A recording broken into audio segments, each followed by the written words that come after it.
یا بنی اسرائیل اذکروا نعمتی التی انعمت علیکم واوفوا بعہدی اوف بعہدکم وایای فارہبون۔ بنی اسرائیل، چونکہ یہ لفظ پہلی مرتبہ قرآن مجید میں آ رہا ہے تو یہاں تھوڑی سی وضاحت کرنی ہوگی۔ ابن جو عربی میں بیٹے کے لیے آتا ہے ابن، اس میں جو شروع کا حمزہ ہے یہ در حقیقت اضافی ہے، اصل لفظ جو ہے بے نون پر مشتمل ہے، اسی لیے اس کی جمع سالم آتی ہے بنون۔ قرآن مجید میں المال والبنون زینت الحیات الدنیا، تو یہ جو اس کی جمع سالم ہے وہ در حقیقت بنون ہے، اور پھر اس کی حالت نسبی اور حالت جری بنین ہوگا، اور جب یہ مضاف بن جائے گا تو اس کا وہ نون گر جائے گا، تو اے بنی اسرائیل، اے اسرائیل کی اولاد۔ لفظی ترجمہ ہوگا اے اسرائیل کے بیٹوں، لیکن یہ کہ مراد اولاد ہے، اس میں برسبیل تغلیب اگرچہ خطاب مردوں سے ہو رہا ہے جیسے کہ قرآن مجید میں اکثر و بیشتر ہے، لیکن یہ کہ اس میں خواتین بھی شامل ہیں۔ تو یا بنی اسرائیل، اے اسرائیل کے بیٹوں۔ اسرائیل سے مراد کیا ہے؟ اس پر اتفاق ہے، اجماع ہے، حضرت یعقوب کا یہ لقب ہے۔ البتہ یہ لفظ بنا ہے اسر اور ایل دو سے مل کر۔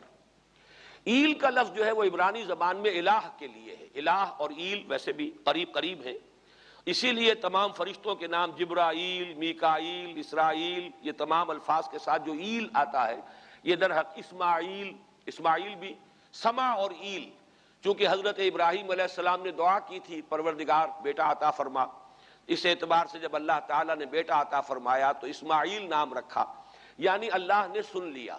جیسے ہمارے ہاں دیہات میں یہ خاص طور پر جانگلی علاقہ جو کہلاتا ہے، اللہ ڈوایا، اللہ سنیا، یعنی یہ اللہ نے جس کے بارے میں ہماری دعا سنی اور ہماری استدعا کو قبول فرمایا، تو یہ گویا کہ اسماعیل کے معنی یہ ہے۔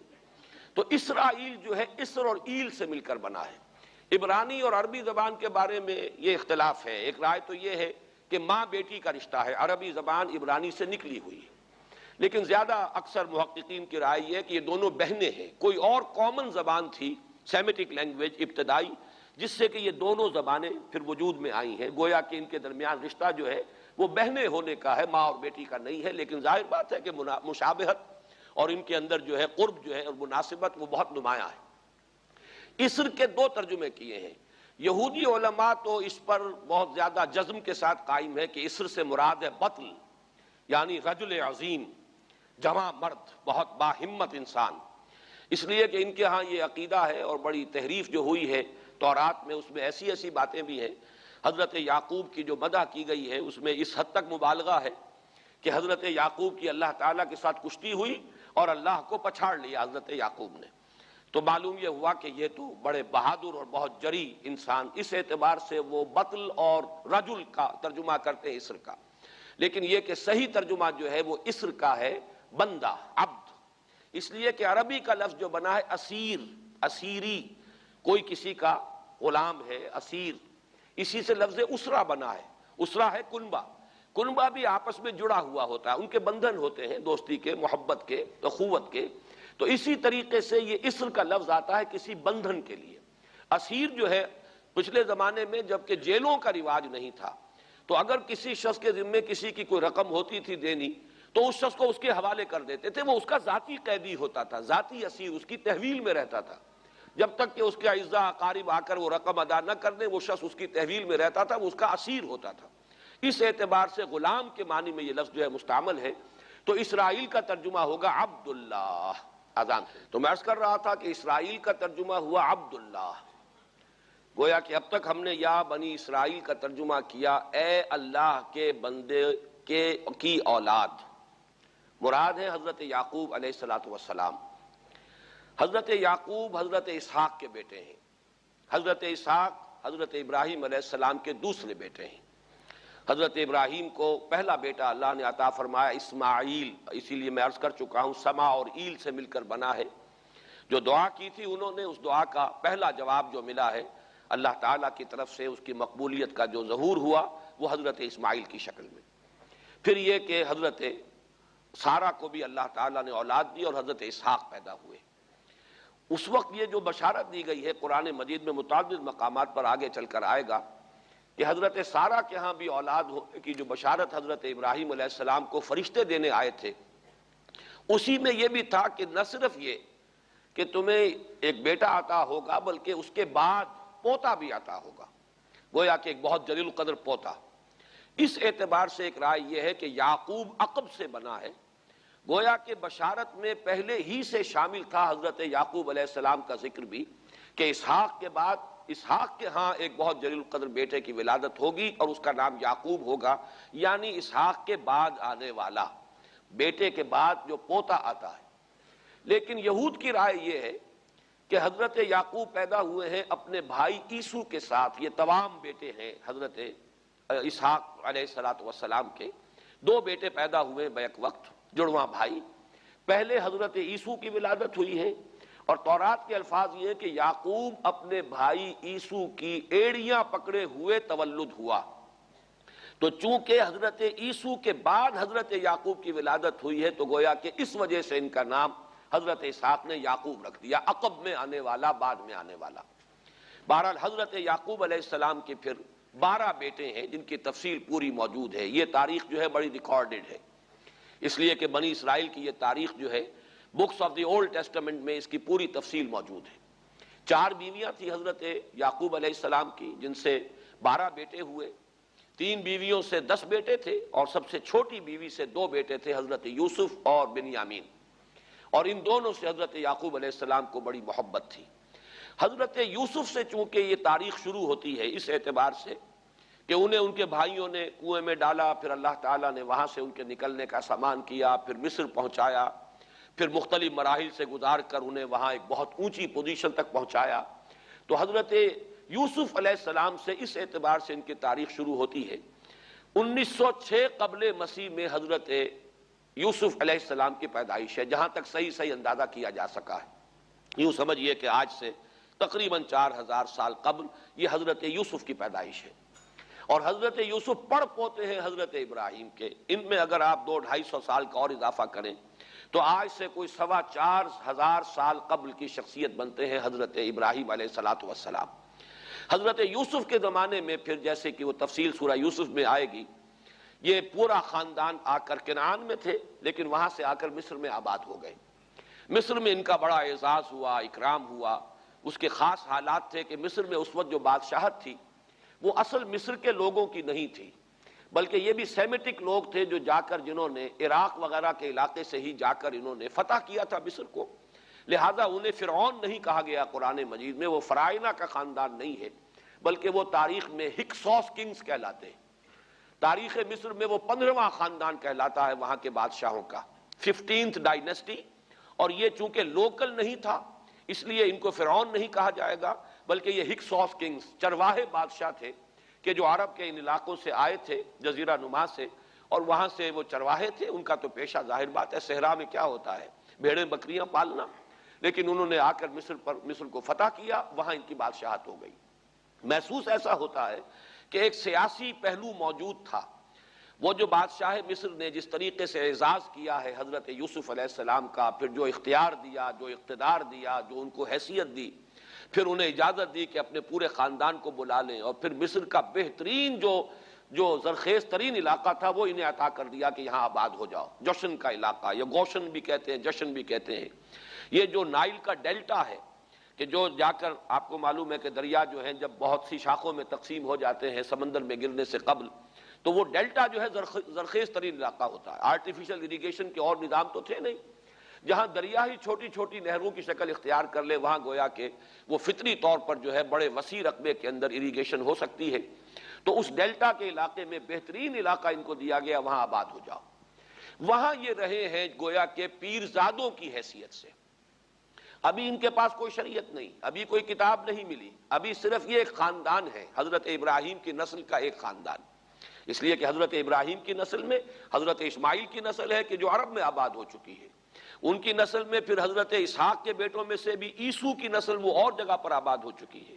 اس اعتبار سے یوں نہ سمجھیے کہ نسل ابراہیم صرف ان پر مشتمل ہے۔ اسی طرح بنی قطورہ تیسری جو آپ کی اہلیہ تھی، ان کی اولاد بھی، تو گویا کہ یہ بہت وسیع حلقہ ہے جو اولاد ابراہیم کا ہے۔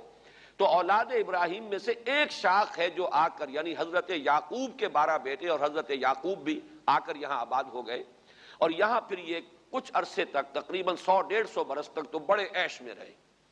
یہ تقریباً یوں سمجھیے کہ 1850 قبل مسیح میں ان کا داخلہ ہوا ہے مصر کے اندر، اور وہاں پر 150 برس جو ہیں انہوں نے بڑے عیش میں گزارے ہیں۔ یہ پیرزادے تھے اس لیے کہ بادشاہ معتقد ہو چکا تھا حضرت یوسف علیہ السلام کا، اگرچہ یہ تو ثابت نہیں ہوتا کہ وہ ایمان لایا ہو حضرت یوسف علیہ السلام پر، اس کا کوئی ثبوت نہیں ہے، لیکن معتقد تھا، اور ان کی نیکی کا، پارسائی کا، شرافت کا، ذہانت کا، صلاحیتوں کا اعتراف پوری قوم کو تھا، جس طریقے سے کہ انہوں نے اس ملک کی جو نیا ہے اس کو جس طرح پار لگایا ہے، وہ شدید ترین قحط کا جو ایک دور آیا اس میں سے، اور جتنا بہترین انتظام کیا اس کی بنا پر ان کی صلاحیتوں کے سب معترف تھے۔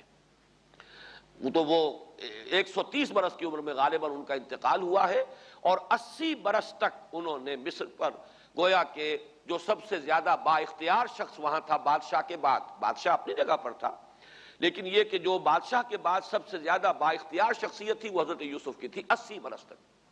اور اس عرصے میں، اور پھر یہ 150 برس جو میں نے عرض کیا ہے کہ اس میں یہ خوب پھلے پھولے، ان کی اولاد جو ہے وہ کثرت کے ساتھ پھیلی، لیکن اس کے بعد وہاں پھر ایک انقلاب آیا۔ اس انقلاب کو آپ کہیں گے جیسے کہ مختلف ممالک میں آتا ہے، اب سنز آف دی سوائل جو اس ملک کے رہنے والے تھے، اصل آبادی قبطیوں کی، انہوں نے بغاوت کی اور ہکسوس کنگز کو نکال دیا، وہ خاندان ختم ہو گیا۔ جب وہ چلے گئے تو جو ہکسوس کنگز کے یہ گویا کہ بہت ہی منظور نظر تھے اور یہ مراعات یافتہ طبقہ تھا بنی اسرائیل کا، حضرت یعقوب کی اولاد کا، اب ان پر عتاب شروع ہوا، اب ان کا زوال آیا۔ تو یوں سمجھیے کہ تقریباً 400 برس اس کے بعد ان کے بڑی ہی شدت کے اور بڑی سخت غلامی کے، رفتہ رفتہ اس میں شدت پیدا ہوتی گئی ہے، لیکن یہ ہے کہ یہ 400 برس اس لیے کہ پھر 1300 قبل مسیح میں 550 برس بعد پھر ان کا ایکسوڈس ہوا ہے مصر سے، جب حضرت موسیٰ علیہ السلام کو اللہ تعالیٰ نے مبعوث فرمایا، پھر حضرت موسیٰ علیہ السلام ان کی نجات کا ذریعہ بنے، اور پھر مصر سے لے کر وہ انہیں نکلے ہیں، معجزانہ انداز میں ہی سمندر کو پھاڑ کر ان کے لیے اللہ نے راستہ بنایا ہے، قدم قدم پر معجزوں سے ان کی تائید کی ہے، کھانے پینے کے لیے صحرائے تیہ میں کچھ نہیں تھا تو من و سلوہ دیا ہے، پانی پینے کے لیے نہیں تھا تو ایک ضرب سے چٹان میں سے 12 چشمے جو ہے اللہ تعالیٰ نے بہا دیے کہ 12 قبیلے ہیں آپس میں لڑے نہ، کہیں پانی پینے پلانے پہ جھگڑا اور کہیں گھوڑا آگے بڑھانے پہ جھگڑا، قبائلی زندگی میں یہ بڑا سینسٹیو ایشو ہوتا ہے، لہذا قد علم کل اناس مشربہم، ہر قبیلے کے لیے ایک گھاٹ معین ہو گیا، تمہارا چشمہ یہ ہے، تمہارا چشمہ یہ ہے، ایک ضرب سے 12 چشمے پھوٹ گئے۔ پھر انہیں وہاں کوہ طور کے قریب پڑاؤ ڈال کر ان کو وہاں چھوڑ کر حضرت موسیٰ علیہ السلام جو ہے اللہ تعالیٰ کی طلبی پر کوہ طور پر گئے ہیں، وہاں تورات عطا ہوئی ہے۔ تو تورات کے عطا کیے جانے کے بعد اب سمجھیے کہ اب ان کی حیثیت ایک امت کی بن گئی، کتاب پر امت کی تشکیل ہوتی ہے۔ یہ امت مسلمہ قرآن مجید کی بنیاد پر امت ہے، جب یہ کتاب دی گئی ہے اس کی بنیاد پر ایک شریعت دی گئی ہے، کتاب دی گئی ہے، کتاب ہدایت ہے، تو اس نے امت کی شکل اختیار کی۔ یہی وجہ ہے کہ لفظ امت جو ہے قرآن مجید میں صرف مکی صورتوں کے اندر، مدنی صورتوں میں استعمال ہوا ہے۔ کنتم خیر امت اخرجت للناس سورہ آل عمران میں، کذالک جعلناکم امۃ وسطا لتکونوا شہداء علی الناس ویکون الرسول علیکم شہیدا، یہ سورہ بقرہ میں آگے چل کر آ جائے گا۔ تو اصل میں جیسے تشکیل امت جو ہوئی ہے وہ در حقیقت مدنی دور میں آ کر ہوئی ہے، جبکہ شریعت عطا کی جا رہی ہے۔ اسی طریقے سے یہ ایک خاندان تھا، حضرت ابراہیم کی نسل کی ایک شاخ، اس نے امت کی حیثیت اختیار کی ہے، جبکہ صحرائے تیہ میں جب ان کا قیام تھا اور اس صحرائے سینا میں، اور وہاں پر پھر حضرت موسیٰ علیہ السلام کو تورات دی گئی اور شریعت دی گئی، تب سے یہ امت ہے، اور یہ ہے 1300 قبل مسیح۔ 610 عیسوی میں، اب سمجھیے 1300 وہ جمع کیجئے، 610 یہ جمع کیجئے، 1910 برس بعد پھر حضور صلی اللہ علیہ وسلم پر قرآن مجید کی وحی کا آغاز ہوا، اور 622 میں حضور نے ہجرت فرمائی، اور اس کے بھی کوئی 2 سال یا 1 سال کے بعد جو ہے یہ آیات نازل ہو رہی ہیں جو ہم اس وقت پڑھ رہے ہیں۔ تو یہ سارا جو ہے تاریخی پس منظر ذہن میں رکھیے کہ یہ تقریباً 2000 برس کی تاریخ جو ہے ان کی بحیثیت امت، ویسے تو ان کی تاریخ اگر شروع کریں گے بنی اسرائیل تو حضرت یعقوب سے شروع ہونی چاہیے، اور وہ اس سے زیادہ ہو جائے گی طویل، لیکن در حقیقت امت کی حیثیت سے ان کی تاریخ 2000 برس کی شمار ہوگی کہ 1300 قبل مسیح میں جب ہجرت کی ہے حضرت موسیٰ علیہ السلام نے اپنی قوم کو لے کر مصر سے، اور جب صحرائے سینا میں آئے ہیں، سینائی پیننسولا میں، اور پھر کتاب ملی ہے، تورات عطا کی گئی، شریعت عطا کی گئی، تب سے اس کا امت کی حیثیت سے آغاز ہوا۔ ایک بات اور نوٹ کر لیجئے، ان کو امت مسلمہ کیوں نہیں کہا گیا؟ اس کے لیے اس کا ایک سبب ہے۔ در حقیقت امت مسلمہ کا لفظ یا خیر امت یا امت کا لفظ جو ہے اس موجودہ امت کے لیے اس لیے استعمال کیا گیا ہے کہ یہ امت کسی ایک نسل پر مشتمل نہیں ہے۔ یہ امیین اس کے نیوکلیس ہے، لیکن یہ کہ ہر نسل کے لوگ اس میں آ کر شامل ہوئے ہیں، ہر قوم جو ہے اس میں آ گئی ہے، اس لیے اس کا نام جو ہے وہ صفاتی ہے، امت مسلمہ۔ لیکن چونکہ یہ سابقہ امت مسلمہ ایک ہی نسل پر مشتمل ہے، حضور صلی اللہ علیہ وسلم سے پہلے کسی نبی اور کسی رسول کی بعثت اس کی قوم سے باہر نہیں ہوئی ہے، کسی ایک خاص قوم کی طرف بعثت ہوئی ہے، کسی خاص علاقے کی طرف بعثت ہوئی ہے۔ بعثت عمومی الی کافۃ الناس یہ صرف محمد الرسول اللہ صلی اللہ علیہ وسلم کی امتیازی شان ہے۔ وما ارسلناک الا کافۃ للناس بشیرا ونذیرا۔ اس اعتبار سے ان کا جو ہے اس میں علم گویا کہ بنی اسرائیل ہی ہے کہ جو برقرار رہا ہے، اے اسرائیل کی اولاد۔ اگرچہ میں اس موضوع پہ تقریریں کر چکا ہوں، لیکن آج پھر اس گفتگو کے حوالے سے بات چیزیں تازہ کرتا ہوں۔ اس وقت عالمی سطح پر یہودی جمع عیسائی بریکٹ میں کر لیجیے، اور امریکہ جمع یورپ یہ بریکٹ میں کر لیجیے، ان کا اندر معاملہ کیا ہے؟ اصل جو ہے اس میں پیچھے مائنڈ ہے، ماسٹر مائنڈ، سازشی ذہن، وہ یہود کا ہے۔ باقی عیسائی اعلی کار بن گئے ہیں۔ جو 100% اعلی کار ہے یہود کا وہ پروٹیسٹنٹس ہیں۔ پروٹیسٹنٹزم یہود ہی نے پیدا کرایا تھا، یہود ہی نے یورپ کے اندر سود کا رواج شروع کروایا، ورنہ سود حرام تھا وہاں پر بھی، یوزری بھی اور کمرشل انٹرسٹ بھی، دونوں حرام تھے، یہ یہودیوں نے کروایا۔ اور پھر پہلا بینک بنوایا ہے انگلستان کے اندر، بینک آف انگلینڈ، اور جو پوپ کے خلاف بغاوت کرائی تو پہلی بغاوت ہوئی انگلستان کے اندر، جو چرچ آف انگلینڈ علیحدہ ہو گیا پوپ سے، اور اسی کو یہودیوں نے قرار دیا یہ ہمارا ماڈرن اسرائیل ہے، یہ اسرائیل ہمیں دیا ہے گاڈ نے، یہ جو ہے برطانیہ۔ اس کے کچھ عرصے کے بعد یہی جو ہے ایکسوڈس ہوا ہے، اور وہ امریکہ میں جا کے آباد ہوئے۔ لہذا امریکہ کو بھی جیوز نے کہا ہے دس از اندر اسرائیل، یہ ہے ہمارے اصل اسرائیل، ماڈرن اسرائیل یہ ہے۔ اس لیے کہ جو انہیں وہاں پر اقتدار حاصل ہوا ہے، جو قوت حاصل ہوئی ہے، جس قدر دولت انہوں نے وہاں جمع کی ہے، وہاں کے جس طریقے سے جکڑ لیا ہے حکومتوں کو، فرنگ کی رگے جہاں پنجے یہود میں ہے۔ ٹھیک 100 سال پہلے علامہ اقبال یہ مشاہدہ کر کے آ گئے تھے یورپ میں، اور کون دیکھنے والا تھا کہ وہاں کیا ہو رہا ہے، بیہائنڈ دی سین کیا ہے، سامنے کیا ہے، پردے کے پیچھے کیا ہے۔ فرنگ کی رگے جہاں پنجے یہود میں۔ اس وقت فرنگ کا امام تھا برطانیہ، یہ وہ سلطنت تھی جس پر سورج کبھی غروب نہیں ہوتا تھا۔ آج وہ فرنگ کا امام امریکہ ہے۔ یہ برطانیہ تو اب وہ جو ایک نظم ہے کہ بچپن میں پڑھی تھی، London bridge is going down going down going down, اس کی مثال ہے۔ برطانیہ کی تو کوئی حیثیت ہی نہیں، ورلڈ پاور کی حیثیت نہیں ہے، وہ تو چھوٹا بھائی اس نے بنا رکھا امریکہ نے اپنا، تو اس حیثیت سے جو ہے اس کی کوئی حیثیت ہے، ورنہ کوئی اور حیثیت نہیں۔ بہرحال ان دونوں میں یہ ہے کہ پیچھے ماسٹر مائنڈ، سازشی ذہن، پلاننگ، سکیم ساری یہودیوں کی۔ اعلی کار امریکہ سب سے بڑھ کر، اس کے بعد برطانیہ ہے، اور اس میں اصل پروٹیسٹنٹس، ان میں بیپٹسٹ، ان میں اس سے بھی آگے بڑھ کر ایونجلسٹ، جن کو کہتے ہیں بورن اگین کرسچنس، جن کو کہتے ہیں نیو کنزرویٹو کرسچنس، یہ تمام اصطلاحات آپ اخبارات میں پڑھتے ہوں گے، ان کو گروپ کر لیجیے۔ یہ اصل اعلی کار، ان کو ایک نیا نام دیا گیا ہے کرسچین زائنسٹ۔ ایک یہودی زائنسٹ ہیں، سارے یہودی زائنسٹ نہیں ہیں، بہت سے یہودی ہیں جو یہ زائنسٹ کے مخالف ہیں۔ چنانچہ میری ہیوسٹن میں ملاقات ہوئی تھی ڈاکٹر وشو گرانٹ، بہت بڑا پروفیسر ایمیریٹس یہودی، لیکن یہ کہ اس نے کہا، بڑے اجتماع میں کہا، ہمارا اجلاس تھا وہاں پر، ہم نے یہ جو ہے بلایا تھا، ایک یہودی، ایک عیسائی اور ایک مسلمان، تینوں جو ہیں وہ تقریریں کریں۔ انہوں نے کہا تھا کہ وی آر ناٹ سپورٹنگ اسرائیل۔ اس نے وہ عیسائی جو آیا ہوا تھا پروفیسر، اس کی طرف they are supporting Israel, we are not supporting Israel. اسی طرح میری جو ہوئی تھی round table conference, round table, اس میں ایک یہودی پروفیسر تھے، وہ ہسٹری کے پروفیسر، میں نام بھول رہا ہوں ان کا، انہوں نے کہا آئی ایم اینٹی زائنزم، میں زائنزم کے خلاف ہوں۔ تو زائنسٹ جو ہے اصل میں ایک سیکولر یہودیوں کی تحریک ہے، اور اس کے سب سے بڑے سپورٹرز کرسچن زائنسٹ وہ امریکہ میں بیٹھے ہوئے۔ تو یہ ہے صورتحال۔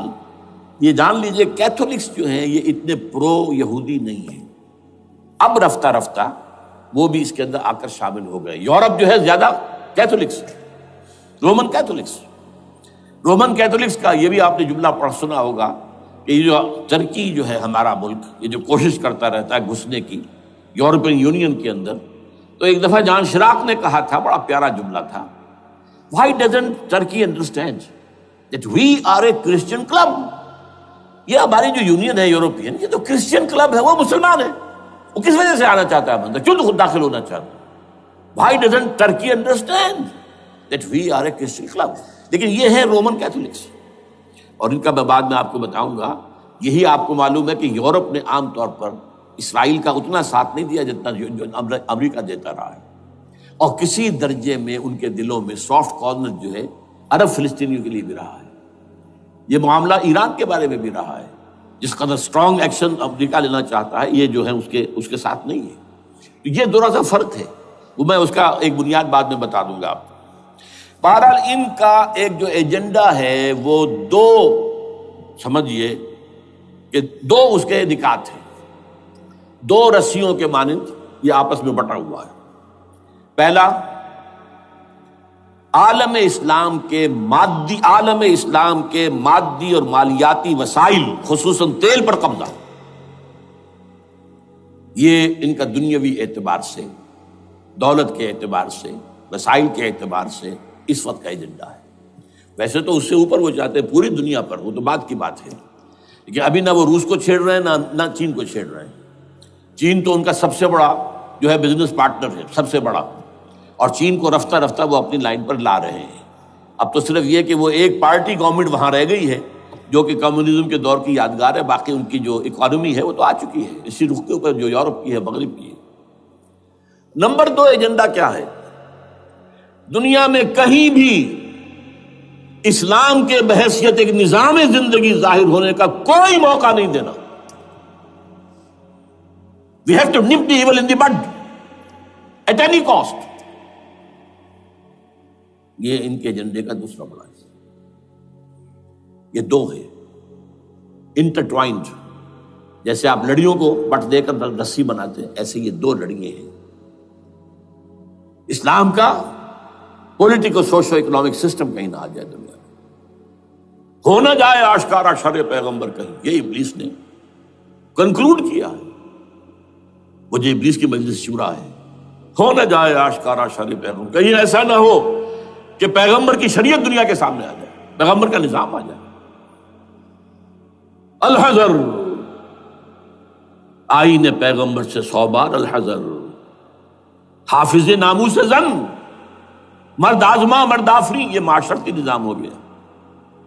موت کا پیغام ہر نوع غلامی کے لیے، نہ کوئی فخور و خاکہ نہ گدائے رہنشی، یہ سیاسی نظام آ گیا، اور کرتا ہے دولت کو ہر آلودگی سے پاک و صاف، منعموں کو مال و دولت کا بناتا ہے امین۔ تم دولت کے امین و مالک نہیں ہو، اور اس سے بڑھ کر اور کیا فکر و عمل کا انقلاب، بادشاہوں کی نہیں اللہ کی ہے یہ زمین، ان الارض للہ۔ یہ نظام کہیں نہ آ جائے دنیا، یہ جس پہ کہ وہ خطرہ محسوس کر رہا تھا۔ اور اس کے بعد یہ کہتے ہیں، یہ تو تھا عصر حاضر کے تقاضے، لیکن یہ کہ صورتحال کیا ہے؟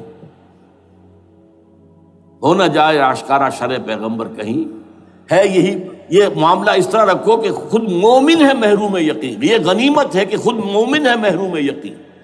ہمیں اگر کوئی سہارا ملتا ہے تو اس سے کہ مومنوں کو بھی، نام نہاد مسلمانوں کو بھی اپنے اس نظام پر یقین نہیں،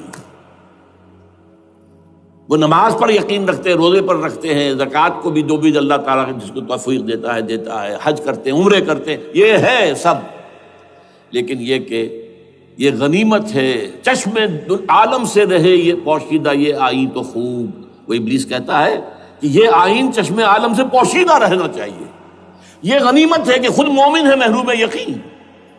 ہمارے لیے جو ہے اگر کوئی سانس لینے کی جگہ ہے تو وہ یہ ہے، حوصلہ افزائی اگر ہے تو اس میں ہے کہ خود مومن محروم یقین ہے، اس کے سامنے وہ راستہ ہے ہی نہیں۔ اب لیجئے یہودیوں کے ایجنڈے کو میں تجزیہ کر رہا ہوں۔ سب سے پہلے World Bank, I M F, globalization, TRIPS, ان تمام ہتھ کنڈوں کے ذریعے عالمی مالیاتی استعمار جو بظاہر امریکہ کا ہوگا حقیقتاً یہود کا ہوگا۔ یہودیوں کے نزدیک پوری نوع انسانی حیوانوں کے مانند ہے۔ They are not human beings. They are goyams. They are Gentiles. یہ انسانی شکل میں حیوان ہیں، اور جیسے حیوانوں کو ایکسپلائٹ کرنا، استعمال کرنا انسانوں کا حق ہے، گھوڑے کو آپ باندھتے رہے ہیں نا ٹانگے کے آگے، اور بیلوں سے آپ ہل جتواتے رہے ہیں، تو جیسے یہ حق ہے ایسے ہمارا حق ہے پوری دنیا کے جو ہے وسائل ان کو کھینچیں۔ ہاں جیسے گھوڑے اور بیل کو بھی کچھ نہ کچھ دانہ تو ڈالنا پڑتا ہے، چارہ تو دینا پڑتا ہے، تو ان کو بھی کچھ دو۔ یہ پوری نوع انسانی ورکرز بن کر رہ جائے، حیوان بن جائیں، بالکل شہوت کے غلام بنا دو انہیں، اخلاقی اقدار کا بیڑا غرق کر دو، خاندانی نظام کو تہوبالا کر دو۔ یہ باقاعدہ جو Protocols of the Elders of the Zion تھے ان سب میں موجود ہے لکھا ہوا، جو 1897 میں انہوں نے پاس کیا اپنا پروگرام بیسل میں، سوئٹزرلینڈ کا ایک شہر ہے۔ Protocols of the Elders of the Zion, ان کو حیوان بنا دو، بس حیوانوں سے کام لیتے رہو۔ ہاں ان کی کمائی کا کچھ حصہ ان کے لیے چھوڑ دو، وہ بھی زندہ رہیں، وہ بھی آخر کام کیسے کریں گے، اور اصل جو ہے ملائی کھینچ دو اپنے اس نظام کے ذریعے سے۔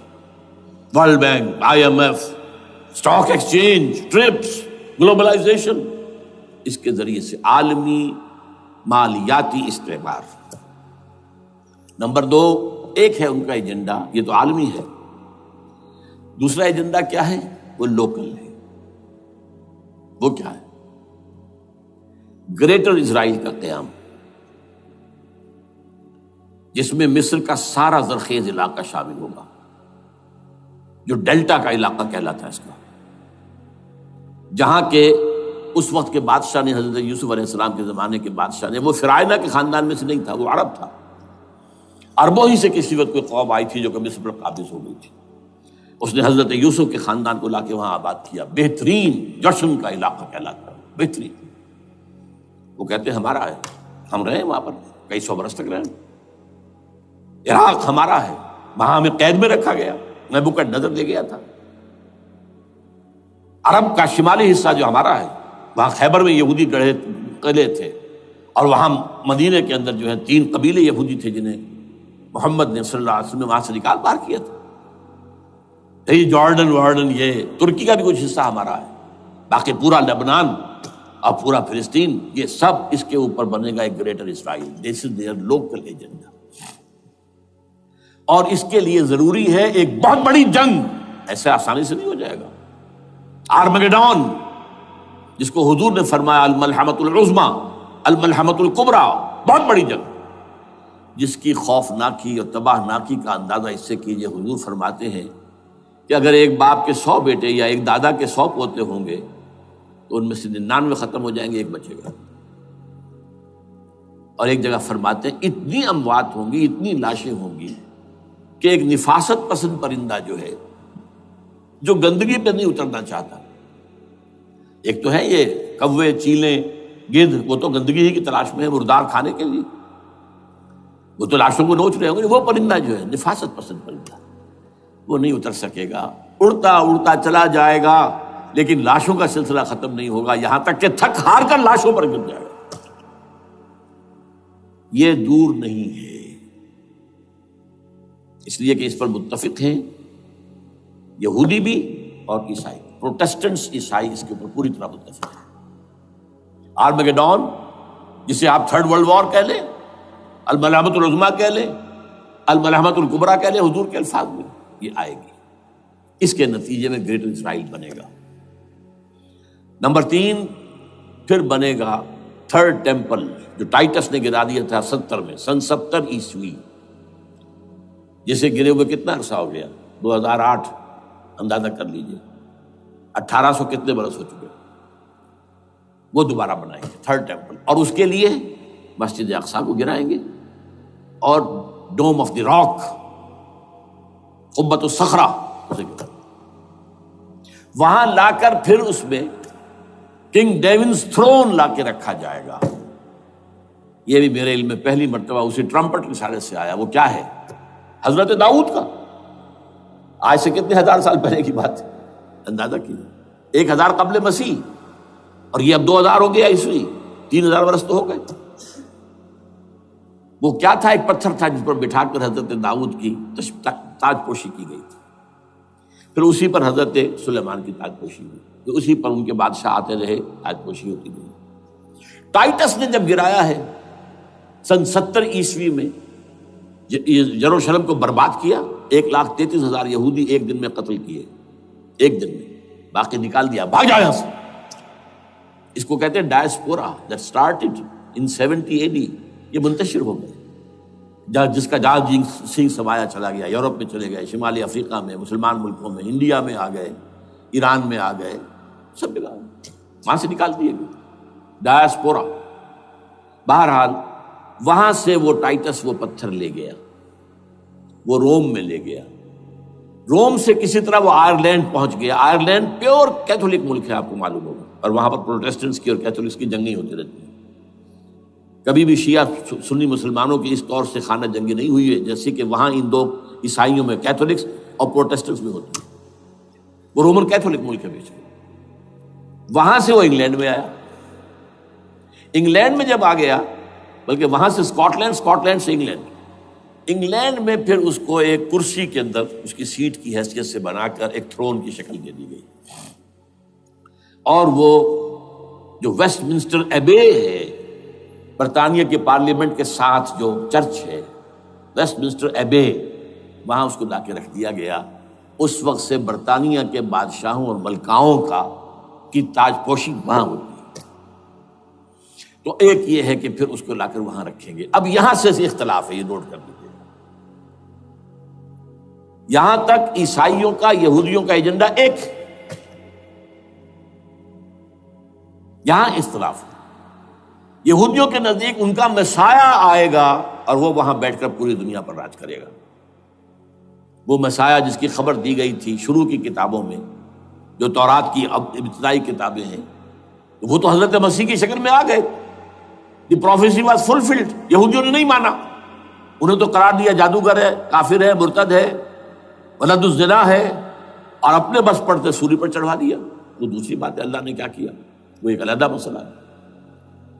چنانچہ یہ کہ دی سچویشن از ویکنٹ، وہ مسیحا کی جگہ ابھی باقی ہے ان کی، and they are waiting for ہم۔ تو وہ آئے گا اور وہ یہاں اس تخت داؤد پر بیٹھ کر پوری دنیا پر حکومت کرے گا۔ عیسائیوں کا کہنا کیا ہے کہ در حقیقت حضرت مسیح نازل ہوں گے، سیکنڈ کمنگ آف جیسس، جس کو ہم بھی مانتے ہیں، اگرچہ ہوگا کیسے، حالات و واقعات کا کیا ہمارے نزدیک رنگ ہے وہ کچھ مختلف ہے، وہ میں اس کو بیان نہیں کر سکتا۔ حضرت مسیح علیہ السلام پھر اس تخت پر بیٹھیں گے ان کے عیسائیوں کے مطابق۔ چنانچہ پوپ جو مر گیا ہے، پال سیکنڈ، اس کو یہ ٹرمپٹ والے کہتے ہیں شیطان، اور ان کا کہنا یہ ہے کہ اس شیطان نے the old ancient holy Roman empire کو ریوائیو کیا ہے، یونائٹڈ یورپ بنا کر۔ اور ان کا مقصد کیا ہے کہ یہ فلسطین میں ایک رومن کیتھولک حکومت قائم کرنا چاہتے ہیں۔ یہودی اپنی حکومت چاہتے جو ہے، اور وہ اپنی حکومت چاہتے ہیں، یہ ان کا کہنا ہے۔ یہ میں نہیں جانتا کہ اس میں کس حد تک ان میں ایک دوسرے پر الزام درست ہے، لیکن جیسے کہ آپ کو معلوم ہے کہ انڈونیشیا کے اندر بھی ہوا تھا، ایک جزیرے کو تقسیم کر دیا، ایک حصہ جو ہے اس کا وہ رومن کیتھولک ریاست بن گیا ہے۔ شاید نائجیریا میں بھی اس طرح کا معاملہ ہوا ہے، کچھ تھوڑے علاقے کے اندر، وغیرہ وغیرہ۔ تو یہ ہے، لیکن بہرحال یہ ان کا۔ عیسائیوں کا معاملہ کیا ہے؟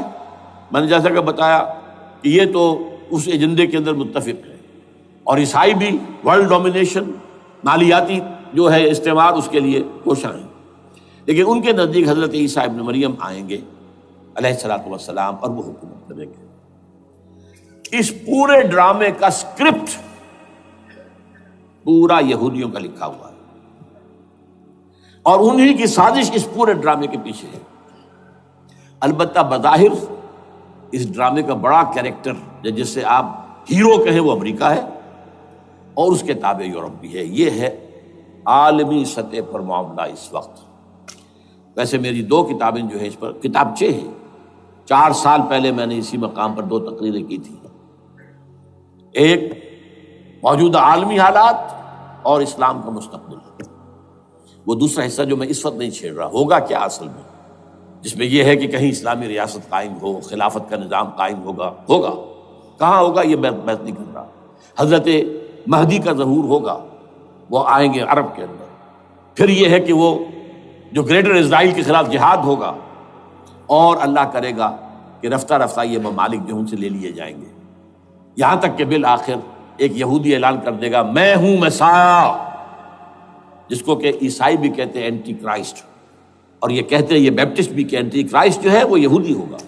جبکہ کچھ عرصے پہلے بہت بڑا پروپیگنڈا ہوا تھا کہ اینٹی کرائسٹ جو ہے، دجال جو ہے، وہ تو مسلمان ہوگا.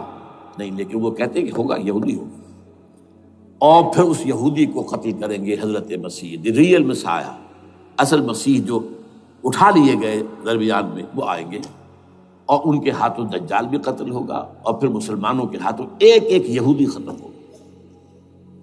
پھر ایک عالمی اسلامی ریاست قائم ہوگی حضرت مسیح کے ہاتھوں، اور وہاں پر حضرت مسیح، ایک حدیث میں آتا ہے، 40 برس تک پوری دنیا پر حکومت کرے گی. بہرحال یہ دوسرا پکچر ہے جو ہمارے سامنے، میں اس وقت کی تفصیل میں نہیں جا رہا. جو ان کے سامنے پکچر ہے وہ میں نے آپ کو بیان کر دیا. اب اس میں تجزیہ کیجئے افغانستان پر حملے کا اصل سبب، جو میں نے 2 بتایا نا، 2 لڑیاں ہیں ان کے ایجنڈے کی.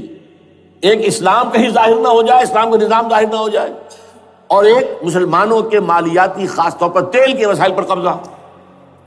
اب افغانستان میں کیا ہوا ہے، یہ سارا معاملہ تھا اسلام کا راستہ روکنے کے لیے، کہ یہاں تو اسلام ایک شکل دکھا رہا ہے اپنی، اور اگر انہیں موقع مل گیا تو یہ تو ایک ایسی ویلفیئر اسٹیٹ قائم کر دیں گے. زکوٰۃ کا نظام قائم ہو جائے گا تو اعلیٰ ترین ویلفیئر اسٹیٹ قائم ہو جائے گی. اور اگر یہاں پر جو ہے یہ ساری سزائیں نافذ ہو گئی، معاشرہ کرائم فری ہو جائے گا، لوگوں میں محبت ہوگی، مساوات ہوگی، اور یہ کہ عام لوگوں کے لیے ویلفیئر ہوگا. اور یہ سامنے نظام آ گیا تو پھر ہمارا یہ نظام کیپٹلزم یہ کہاں رہے گا، اس کو تو منہ چھپانے کی جگہ نہیں ملے گی. لہذا افغانستان پر حملے کا اصل موٹیو یہ ہے. البتہ یہ ساتھ ہی یہ بھی تھا کہ افغانستان کے راستے سے سینٹرل ایشین سٹیٹس جو ہیں ان سے پائپ لائنیں لا کر، اور وہ پھر کہیں گوادر کے آس پاس سمندر تک لائے جائے، تاکہ ہم وہاں کے جو ہے ڈرین کر سکیں جو تیل اور گیس کے ذخائر ہیں سینٹرل ایشین سٹیٹس کے اندر، جو مسلمان سٹیٹس ہیں. تو اس کے لیے راستہ جو ہے وہ لینا چاہتے تھے افغانستان سے. اب وہ جہاں تک افغانستان کا تعلق ہو تو ان کے قبضے میں ہے، جب چاہیں کر لیں. اب پاکستان کا معاملہ جو تھا وہ جیسا کہ میں نے کہا کہ اس کا راستہ وہ رک گیا، جبکہ انہیں واپس جانا پڑ گیا. لیکن انہوں نے افغانستان میں کوشش کی. طالبان کے زمانے میں یونیکول جو ہے ان کی سب سے بڑی جو ہے کمپنی ہے، اس نے مذاکرات کیے. وہ دیکھ کر حیران رہ گئے کہ یہ ان پڑھ، یہ ملے ملاٹے جو ہیں یہ تو بڑے ٹف بارگینر ہیں. اس طریقے سے پاؤں جما کر طالبان نے جو ان کے ساتھ مذاکرات کیے ہیں اور ان سے اپنی شرطیں پیش کی ہیں کہ وہ گھبرا کر بھاگ گئے.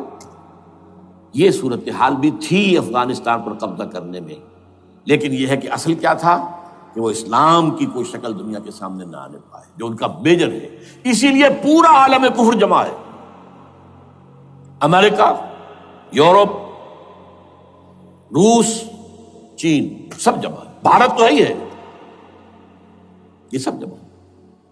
آپ جب یاد ہو گیا جب لال مسجد کا حادثہ ہوا ہے اور ہمارا یہ بدبخت اور بدمعاش انسان، اس نے صرف خود جان بوجھ کر اسے بڑھایا، ایک پھنسی کو پھوڑا بنایا، اس میں پھر شگاف دیا اور شاباش لی ہے. امریکہ سے شاباش آ گئی، نیٹو سے شاباش آ گئی، رشیا سے شاباش آ گئی، چائنا سے شاباش آ گئی. وہ چونکہ محسوس کر رہا تھا کہ اندرون ملک تو میری اب کشتی ڈگمگا رہی ہے، ڈاواڈول ہے. I have to have more support from outside. اور for that I have to do it. کہ دیکھو میرے عین قلب میں پاکستان کے یہ پھوڑا نکل آیا تھا، یہ بنیاد پرستی کا اور یہ شدت پسندی کا اور یہ تنگ نظری کا اور یہ فلاں کا، یہ دہشت گردی کا، اور میں نے دیکھو کیسے اس میں چیرا دیا ہے، کتنے لوگوں کو ختم کر دیا ہے. اچھا اس میں یہ بھی ذہن میں رکھیے کہ افغانستان کے بارے میں یہودیوں کے علم میں ہے کہ حضور کی حدیثیں کیا ہے. حضور کی حدیث ہے یخرج من خراسان رایات سود، خراسان کے علاقے سے کالے جھنڈے لے کر فوجیں چلیں گی، لا یردھا شیء، کوئی طاقت ان کو رخ نہیں موڑ سکے گی، حتیٰ تنصب بیلیا، یہاں تک کہ وہ آ کے بیت المقدس میں جھنڈے گاڑ دیے جائیں. دے نو اٹ، یہ جان لیجیے یہ لوگ پڑھے لکھے لوگ ہیں. میں آپ کو ایک واقعہ سناتا ہوں. جب 1967 میں یہودیوں کو فتح ہوئی بہت بڑی، اور پورا یروشلم اب ان کے قبضے میں آ گیا، ایسٹ یروشلم جو کہ ابھی جارڈن کے قبضے میں تھا. تو جب موشے دایان تھا وہ کانا، وہ داخل ہوا فاتح کی حیثیت سے، تو اس کے ساتھ ایک ربائی تھا بہت بڑا، چیف ربائی یہودیوں کا بہت بڑا عالم، اور وہ رو پڑا. تھا تو فتح کا وقت، خوشی کا، رویا. So this is the beginning of the end, یہ الفاظ آئے اخبارات کے اندر. گویا کہ اب یہ آخری ڈرامہ جو ہے شروع ہو گیا ہے. وہ آخری ڈرامہ انہیں معلوم ہے ان کی تباہی پر ختم ہونا ہے. اس میں حضرت مسیح کے نزول کے بعد یہ ٹرمپٹ والا بھی لکھتا ہے کہ 80% یہودی قتل ہو جائیں گے، اور میں سمجھتا ہوں کہ 20% اگر صحیح ہے اس کی بات، تو وہ ہوں گے جو اب حضرت مسیح پر ایمان لے آئیں گے. باقی 80% اپنے اس کفر پر اڑے رہیں گے اور قتل ہوں گے. اسی طرح حضور کی ایک حدیث ہے کہ جب یہودیوں کا قتل عام ہو رہا ہوگا، اگر مسلمان قتل کریں گے، تو اگر کسی درخت کے پیچھے یہودی چھپا ہوگا تو درخت پکارے گا، اے مسلمان، ہاں عبداللہ آؤ ادھر، یہ میرے پیچھے یہودی چھپا ہوا، قتل کرو اسے. کسی پتھر کے پیچھے چھپے گا تو پتھر بولے گا، سوائے ایک درخت غرقد کے، کہ غرقد یہودیوں کا درخت ہے، وہ پناہ دے گا. اور آج اسرائیل میں سب سے بڑی پلانٹیشن غرقد کی ہے. They know it. اسی لیے افغانستان، خراسان، یہ افغانستان کا ہارٹ ہے افغانستان. اور یہ بھی جان لیجئے ہمارا جو مالاکنڈ سے اوپر کا علاقہ ہے یہ بھی خراسان کا حصہ ہے، اولڈ خراسان، جیسے گریٹر خراسان کہا جاتا ہے ہسٹری میں. ایک میں نے ایرانی سے پوچھا تھا اس کے بارے میں، تو اس نے کہا خراسان ہمارا ایک صوبہ ہے. میں نے کہا وہ تو مجھے معلوم ہے، جس کا دارالخلافہ مشہد ہے اور یہ ان کا مقدس شہر ہے، وہ تو اسے مکے کی طرح سمجھتے ہیں. بہرحال میں نے کہا میں پوچھ رہا ہوں پرانا خراسان بزرگ. تو خراسان بزرگ کا انہوں نے بتایا پورا افغانستان اس میں شامل، اور پھر یہ اسٹیٹس جو ہیں سینٹرل ایشین اسٹیٹس، اور ایران کا ایک حصہ اور پاکستان کا ایک حصہ، یہ جو مالاکنڈ کہلاتا ہے. اور یہ بڑی معنی خیز بات ہے کہ وہی مالاکنڈ سے تحریک چلی ہے جو اصل تحریک ہے طالبان پاکستان، وہ سوات سے چلی ہے. بہرحال اس وجہ سے، اس پہلو سے یہ جو ہے افغانستان پر حملے کا سب سے بڑا سبب وہ تھا. دوسرا جو تھا وہ یہ کہ ان کو جو پائپ لائن لے کے آنی تھی اس کے لیے، لیکن وہ ظاہر بات ہے کہ اس میں جو ہے جو طالبان نے وہ ان کی چکمے میں نہیں آئے.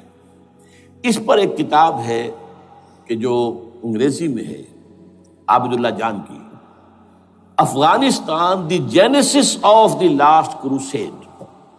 افغانستان سے آخری صلیبی جنگ کا سلسلہ شروع ہو رہا ہے. بہت جو ہے چشم کشا ہے، معلومات افزا ہے، انگریزی میں ہے. اچھا عراق میں معاملہ برعکس تھا. عراق میں تیل کا معاملہ بھی تھا تو صرف امریکہ کا تھا. جو یورپ ہے وہ زیادہ تر کیسپین کے ایریا کے تیل کی طرف نگاہیں رکھتا ہے. یہ جو ہے یہ اصل میں سارا جو ہے یہ امریکہ کا معاملہ ہے. اور دوسری طرف یہ کہ یہاں کو مذہبی سلسلہ نہیں تھا، حالانکہ تھا، وہ یہودیوں کا تھا. وہ کیا تھا؟ Extension, first step towards the establishment of Greater Israel. یہ بات اچھی طرح سمجھ لیجیے. یہاں پہ تیل کا معاملہ بھی میں نے کہا تھا نا، دو لڑیاں ہیں جو چل رہی ہیں. تیل کا معاملہ یہاں خاص طور پر عراق کے اندر زیادہ، افغانستان میں بہت کم. لیکن یہ کہ یہاں پر بھی جو اصل ہے بیہائنڈ دی سین، جو اصل چیز کیا ہے کہ گریٹر اسرائیل کے قیام کی طرف پہلا قدم. میں یاد دلاتا ہوں آپ کو کہ فرسٹ گلف وار ہوئی تھی جس میں عراق کا بھرکس نکال دیا گیا تھا. اس کے اختتام پر کہا تھا شوارز کرافٹ، جو ان کا کمانڈر ان چیف تھا الائڈ فورسز کا، اس نے صاف کہا تھا، مجھے آج تک ایک ایک لفظ یاد ہے، we fought this war for the protection of Israel.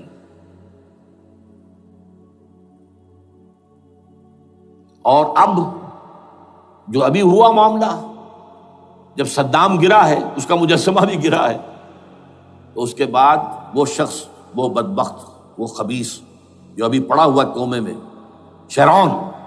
Sharon نے کہا تھا ان قریب عراق پر ہماری حکومت ہوگی، اور اس سے پہلے تو ہم صرف عراق میں سے یوفریٹس تک کا علاقہ مانگتے تھے، دریائے فرات تک کا، اب ہمارا مطالبہ یہ ہے کہ ہم تو در حقیقت دجلہ تک جائیں گے، دجلہ، تاکہ پورا کا پورا جو فرٹائل جو دو آبا ہے دجلہ اور فرات کے درمیان کا بہترین علاقہ، وہ سارا ہمارے پاس۔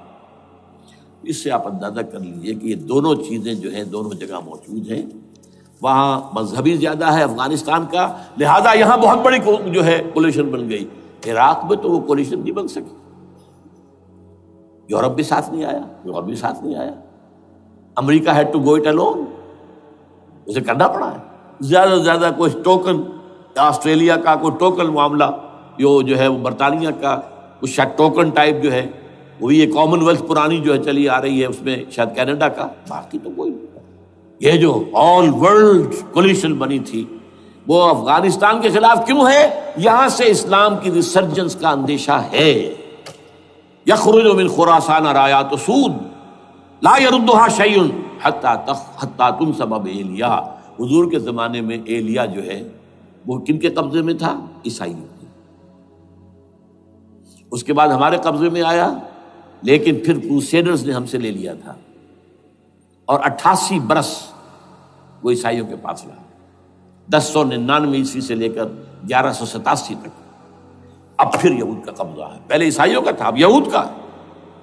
اب ان سے لینا واپس، پہلی مرتبہ بھی عرب نہیں لے سکے تھے، کھونے والے عرب تھے، واپس لینے والا کرد تھا، صلاح الدین ایوبی رحمۃ اللہ علیہ۔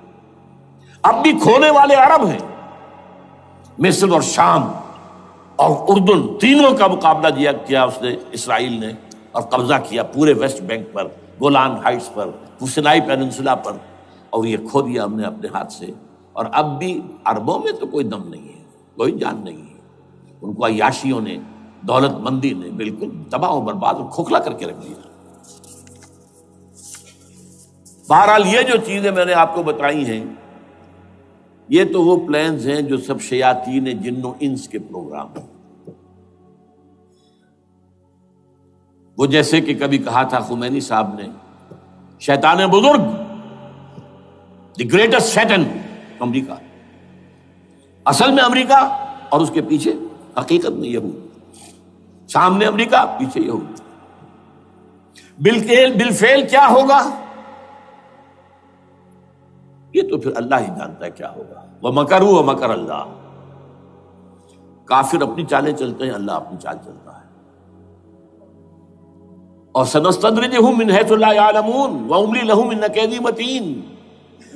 اے نبی آپ گھبرائیں نہیں، ہم ان کافروں کو رفتہ رفتہ وہاں سے لے آئیں گے جہاں سے آپ کو بھی انہیں احساس تک نہیں ہوگا کہ یہ تو گرفت میں آ رہے ہیں، ٹریپ ہو رہے ہیں، اور ابھی ذرا میں انہیں ڈھیل دے رہا ہوں۔ میں املی لہم ان کیدی متین، میری چال بہت مضبوط ہے۔ وہ اللہ کیا کرے گا وہ میں نے آپ کو بتایا، جھلک دکھا دی ہے۔ انشاءاللہ اسی علاقے میں پاکستان اور افغانستان، اور اس کا ہارٹ ہوگا یہ پشتونستان، سرحد اور مشرقی افغانستان مل کر پشتونستان، پشتون اسی مشرقی اس میں ہے، پاکستان کا مغربی صوبہ ہے، شمال مغربی سرحدی صوبہ، یہ ہارٹ، اور پھر پاکستان اور افغانستان، انشاءاللہ یہی ہوگا۔ اور پھر یہ کہ یہاں سے فوجیں جائیں گی جو حضرت مہدی کی حکومت جمائیں گی عرب کے اندر۔ عربوں میں جان نہیں ہے کہ وہ مہدی کی حکومت کو جما سکے۔ یخرج ناس من المشرق یؤتون للمہدی، یعنی سلطان ہی، مشرق کی طرف کے کسی ملک سے فوجیں آئیں گی جو مہدی کی حکومت قائم کریں۔ عربوں میں دم نہیں۔ بہرحال ہوگا کیا، وہ میں نے کہا کہ یہ تو اللہ کے ہاتھ میں ہے۔ اب یہ کہ کرنا کیا چاہیے، یہ ہے میری تقریر کا آخری حصہ۔ دیکھیے ذوالفقار مرزا نے جو کچھ کہا اور سید قائم علی شاہ نے، میں خوشائند سمجھتا ہوں کہ طالبانائزیشن اور ہے، اسلامائزیشن اور ہے، ٹھیک ہے، تیری آواز مکے اور مدینے. طالبانائزیشن کے اندر کچھ بغیر تعلیم یافتہ، کچھ جذباتی، اس طرح کے لوگ بھی ہیں جن میں انتہا پسندی بھی ہے، جیسے کہ میں پہلے بیان کر چکا ہوں. افغانستان میں ہوا ہے، افغانستان کے اندر بھی رفتہ رفتہ وہ اپنی ان چیزوں سے نکل رہے تھے، نکل جاتے ہیں، لیکن موقع نہیں دیا گیا. Nip the evil in the bud ختم کر دیا گیا. اسی طرح ہمارے سرحدی صوبے میں جیسا کہ میں بتایا 3 قوتیں برسرکار ہیں. ہو از ہو نوز اٹ، کون کیا ہے. لیکن بہرحال یہ کہ پہلی بات یہ، اسلام اور پاکستان لازم و ملزوم ہیں. یہاں اسلام آئے گا تو یہ ملک رہے گا، نہیں آئے گا تو ختم ہو جائے گا. اس میں کوئی شک نہیں. میری 2 کتابیں پڑھ لیجیے اگر اللہ توفیق دے، ہمت دے. اسلام اور پاکستان، یہ سن 67-68 کی تحریر ہے میری. جینیسس آف پاکستان کیا تھا، how Pakistan came into existence. پھر یہ کہ میں نے استحکام پاکستان کے نام سے سن 85 کے اندر کتاب لکھی ہے. یہ دونوں کتابیں پڑھی ہیں. پاکستان کا کوئی جواز نہیں اگر یہاں اسلام نہ آئے، اور واقعتاً ہم جواز کھو چکے ہیں. یہ تو اللہ تعالیٰ ہمیں مہلت دے رہا ہے. لیکن اب یہ سمجھ لیجئے، یہ اللہ تعالیٰ کی طرف سے ایک خاص مہلت ہے، اور شاید آخری مہلت ہے جو ہمیں مل رہی ہے. یہاں اسلامائزیشن نہ ہوا تو یہ ملک نہیں رہے گا. میں یہاں آپ کو ایک شعر سنا دوں. ہے تو ایک ایسی شخصیت کا جو کچھ کنٹروورشل بھی ہو گئی، بعد میں بدنام بھی ہو گئی.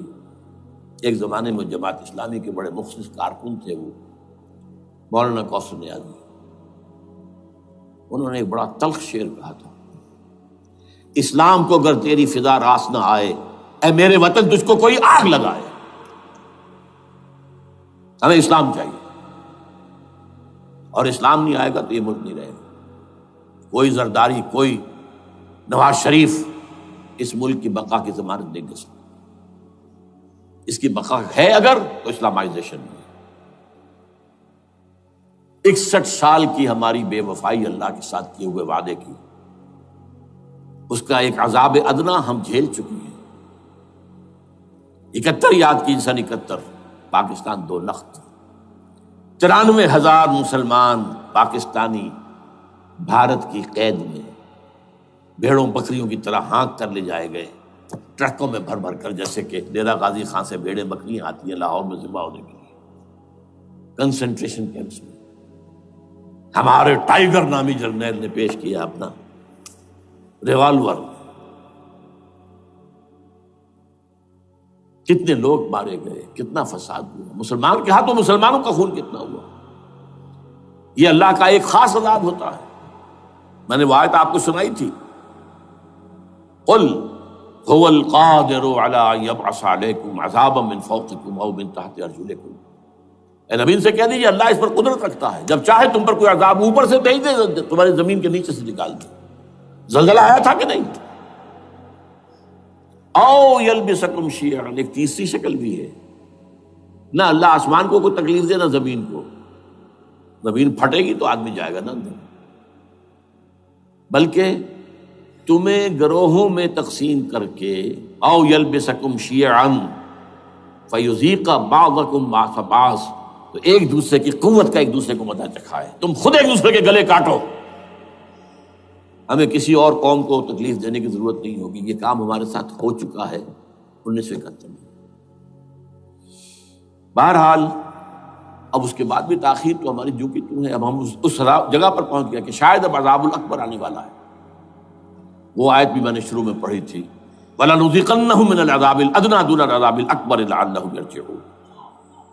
چھوٹا عذاب آیا سن 71 میں پاکستان. بہرحال مغربی پاکستان تو برقرار رہا، اس کا نام بھی پاکستان رہا. اب شاید بڑا عذاب آ رہا ہو، بلکنائزیشن جس کے نقشے جو ہیں دنیا میں شائع کیے جا چکے ہیں.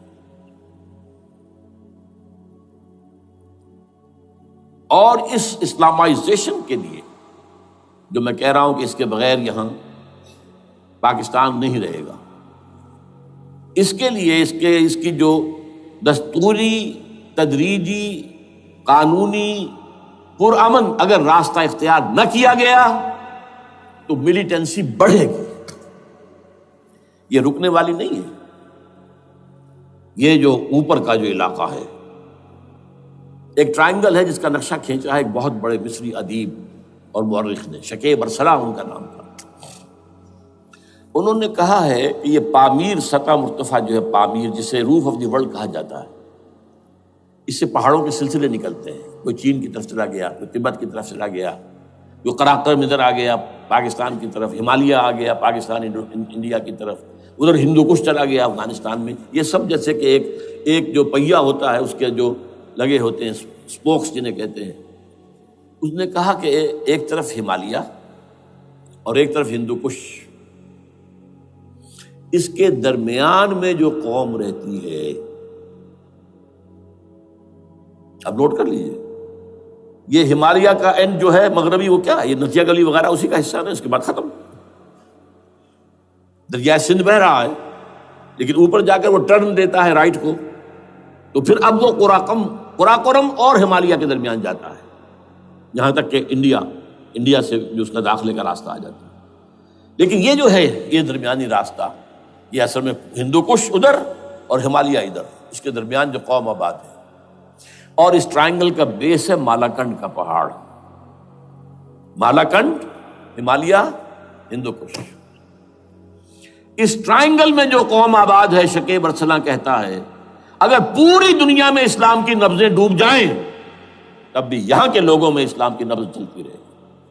یہ وہ علاقہ ہے جہاں سے پاکستان کے طالبان کا آغاز ہوا، جہاں سے پرامن تحریک چلی تھی اس کا راستہ روک دیا گیا. اب وہ شدت پسندی پر آ گئے، اور یہ شدت پسندی بڑھے گی اگر آپ نے تشدد سے روکا. اگر امریکہ کے چمچے بنے رہے، اگر امریکی ایجنڈے ہی کو پورا کرتے رہے اور اپنے لوگوں کو مارتے رہے، تو جواب میں گریک چراغ حقیقت کو گل کیا تم نے، تو موج دودھ سے صد آفتاب ابھریں گے. یہ اب جو آ رہے ہیں، کہاں سے آ رہے ہیں آپ کے یہ خودکش حملہ آور؟ یہ وہی ان لوگوں کے رشتہ دار ہیں نا جو امریکی بمبارڈمنٹ میں مارے گئے ہیں. کتنے ہیں جن کے بچے ختم ہو گئے، بیٹے مر گئے. یہ جو ہمارے ہاں ایک کمانڈوز کے کیمپ کے اوپر جو حملہ ہوا تھا اور خودکش بمبار، جس سے کہ شاید 18-19 بہترین آپ کے کمانڈوز ختم ہوئے تھے، وہ کون تھا؟ وہ خود کمانڈو تھا. اندر کوئی اور تو جا ہی نہیں سکتا تھا، یہ کمانڈوز کا کیمپ تھا، اور اس کے میس میں لوگ کوئی جا سکے. وہ خود کمانڈو تھا. اس کی بیٹی لال مسجد کے اندر جلی تھی. اب آپ اندازہ کیجئے کہ اس کے دل میں جو کھول رہا تھا اس کا جذبہ، اس نے اس کو ٹھنڈا کیا خود جان دے کر. تو جان لیجیے، ادھر باجوڑ میں حملہ ہوا تھا، ادھر جو ہے ہماری ملٹری پریڈ کے اوپر حملہ ہو گیا. تو یہ بات رکے گی نہیں. اور یہ ظاہر بات ہے کہ اب شمال سے لے کر نیچے تک کی بات ہے. وہاں پر بھی میں نے شروع بھی کہا تھا، یہ خطرہ حقیقی ہے، غیر حقیقی نہیں ہے، وہمی اور خیالی نہیں ہے. اس لیے کہ اب جو اس علاقے سے جا رہے ہیں ہجرت کر کے کراچی، وہی ان کی جگہ ہے، وہیں پر ان کے رشتہ دار ہیں، محسود ہیں، وزیری فلاں ہیں، یہ ہیں وہ ہیں، وہاں وہ جا رہے ہیں. اور وہاں پر بھی ظاہر بات ہے کہ جو کچھ ہو رہا ہے افغانستان میں اور جو کچھ ہو رہا ہے شمال سرحدی صوبے میں، اس کا ایک تسلسل ہوگا. میں یہاں یہ عرض کر دوں آپ سے کہ تقریباً 4 سال قبل، بلکہ 4.5 سال، میں انتہائی مایوسی کو پہنچ چکا تھا کہ پاکستان کا وجود باقی نہیں رہے گا. میں نے یہی تقریر کی ہے 29 فروری سن 2004 کو اسی جگہ. پاکستان جواز کھو چکا. یہ اسلام کے نام پر تھا. ویئر از اسلام؟ جو اسلام یہاں وہ تو بھارت میں بھی ہے، وہ تو امریکہ میں بھی ہے. وہ کہاں ہے اسلام کا سیاسی نظام، اسلام کا تعزیراتی نظام، اسلام کا کرمنل لا، اسلام کا سول لا، اسلام کے فیملی لاز کہاں بنائے تھے اس شخص نے جو فیلڈ مارشل بنا تھا، خود ساختہ، جو اس نے قوانین بنائے تھے. تمام علماء نے کہا تھا، تمام مکتبہ فکر کہ غلط ہے. تحریک کوئی نہیں اٹھائی، یہ ان کی غلطی تھی، کوتاہی تھی. جمہوریت کی تحریک میں شامل ہو گئے، اس پر کوئی تحریک نہیں چلائی. بہرحال وہ نظام کہاں ہے؟ وہ نظام تو قائم نہیں کیا. اس حوالے سے یہ اپنا جواز کھو چکا ہے. نو ریشنل ریزون دیت جسے کہتے ہیں فرینچ کے اندر، ریزون دیت، کسی چیز کی ریزن ریشنل آف ایگزسٹنس. اس کے بعد یہ ہے کہ پچھلے سال سے کچھ مایوسی میں کمی ہوئی. Number 1، chief justice of Pakistan Iftikhar Muhammad Chaudhry کے اندر ہمت اللہ نے دی، وہ کھڑا ہو گیا. جرنیلوں کے جمگھٹے کے اندر ایک سویلین آدمی جو ہے جس درجے کا مرعوب ہو سکتا ہے، آپ اس کا اندازہ کر لیجیے. اور اس کے بعد اسپونٹینیس موومنٹ وہ کلا ہے، انہومی شے، سوچ نہیں سکتے ہم. یہ موومنٹ جو ہے یہ کوئی اسٹریٹ ارچنز کی چلائی ہوئی نہیں ہے، یہ ہمارے ہاں کے گاموں ماجوں کی نہیں ہے، بلکہ یہ تو پڑھے لکھے لوگ، وکیل، کالے کوٹ، کالی ٹائیاں، پینٹ، یہ جو سختیاں جھیلی ہیں انہوں نے. ابھی تک وہ تحریک چل رہی ہے. اگر اس سے ظاہر بات ہے وقت گزرنے کے ساتھ ساتھ اس کی وہ تیزی اور تندی میں تو کمی آئی، اور حکومت کو موقع ملا ان کے اندر کوئی رفت پیدا کرنے کا بھی. لیکن بہرحال ان دونوں چیزوں سے میری مایوسی میں قدرے کمی ہوئی. اب دوسری بات وہ تھی 18 فروری کے الیکشن کا پرامن طور پر منعقد ہو جانا. میں یہ سمجھتا تھا کہ جو اس کے اندر دخل اندازی ہے، ریگنگ ہو گئی ہوگی. کیسے ممکن ہے پاکستان میں الیکشن ہو اور ریگنگ نہ ہو؟ پھر تحریک چلے ہی چلے، کیونکہ تحریک تو چل رہی ہے پہلے سے، صرف اس کے اوپر تیل اور ڈالنا ہے نا. اور پھر بدامنی ہوئی ہو، اور پھر دونوں طرف گدھ بیٹھے ہوئے ہیں. The NATO forces in the west, Indian forces on the east. They will march into Pakistan. اور پاکستان کے ایٹمی دانت توڑ کر Pakistan will be put at the mercy of India, Bharat. Now do whatever you like. Condoleezza Rice کا میں آپ کو بیان سنا چکا ہوں. پاکستان کے مستقبل کا فیصلہ امریکہ اور بھارت بھی کرتا. بہرحال اب تیسری جو امید ہوئی ہے، یہ کل پرسوں میں جو ہوئی ہے، کولیشن جو ہے یہ ناکام ہوتی نظر آ رہی تھی. لیکن یہ کہ صدر کے مواخذے پر یا صدر کے خلاف جو ایک کارروائی ہو رہی ہے، اللہ کرے کہ وہ پوری ہو جائے، یا اس سے بھی بہتر ہے کہ وہ خود ہی استعفیٰ دے کر دفع ہو جائے. بہرحال یہ کہ اس سے بھی کچھ امید کا پہلو جو ہے پیدا ہوتا ہے. اب یہاں اسلامائزیشن کا پرامن، تدریجی اور اسلام اور دستوری اور قانونی طریقہ کیا ہے؟ وہ طریقہ کیا ہے؟ 1949 اور 50 میں جو عمل شروع ہوا تھا، جو اس کے بعد سے آج تک جو ہے ختم ہو گیا، اس کو اثر دور شروع کیا جائے. دوڑ پیچھے کی طرف اے گردش ایام کی. 49 میں کیا ہوا تھا؟ قرارداد مقاصد. وہ گویا کہ پاکستان میں نظام خلافت کی جڑ تھی جو رکھ دی گئی تھی کہ sovereignty belongs to Allah and whatever authority we have, it's a sacred امانت. یہ تو اصل میں استعمال کی جائے گی یہ قوت کتاب و سنت کے دائرے کے اندر. this is خلافہ. in essence it is خلافہ. خلافت کی بنیاد رکھ دی گئی. اس سے پہلے 48 میں سن 47 کی ایک تقریر کی وجہ سے جو غلط فہمی پیدا ہوئی تھی قائد اعظم کی 11 اگست کی، اس کا انہوں نے کراچی کی ہائی کورٹ بار ایسوسیشن میں جا کے کہہ دیا تھا. کچھ لوگ شرارت کے ساتھ یہ پروپیگنڈا کر رہے ہیں کہ پاکستان میں دستور شریعت پر مبنی نہیں ہوگا، یہ فتنہ ہے، غلط کہہ رہے ہیں. نفی کر دی تھی. اب یہ دوسری بات ہے کہ اندھوں کے اندھے جو ہیں وہ اس 11 اگست کی تقریر کو لیے پھرتے ہیں، اس کے ایک جملے کو، اور یہ اتنی کھلی بات جو کی شریعت کا لفظ. شریعت، پاکستان کا دستور جو سمجھتا ہے کہ شریعت پر نہیں مبنی ہوگا وہ غلط کہتا ہے، وہ شریر ہے، شرارت پیدا کر رہا. یہ قائد اعظم کے الفاظ. بہرحال اس کے بعد ایک عمل کیا ہوا تھا سن 50 میں، یہاں کے سیکولر عناصر نے ایک بڑا شور مچایا، کس کا اسلام لاؤ گے؟ شیعہ کا، سنی کا، دیوبندی کا، بریلوی کا، وہابی کا، کس کا اسلام؟ اللہ تعالیٰ غریق رحمت کرے ان بزرگوں کو. پاکستان کے تمام مذہبی مکاتب فکر کی ٹاپ کی قیادت جمع ہو گئی کراچی میں. شیعہ بھی، اہل حدیث بھی، بریلوی بھی، دیوبندی بھی. 31 علماء، جماعت اسلامی بھی، مولانا مودودی بھی اس میں تھے. انہوں نے 22 پرنسپلز ایگریڈ اپون، دستور بنانے کے لیے 22 پرنسپلز ہیں، حاضر بناؤ دستور. اب کوئی دلیل نہیں رہی، کوئی عذر نہیں رہا، تمام مکاتب فکر کے لوگ جمع. بعد میں ہوا کیا ہے، اس میں کس کا کتنا رول ہے، یہ بڑی درد بھری داستان ہے، میں اس وجہ کو چھیڑنا نہیں چاہتا.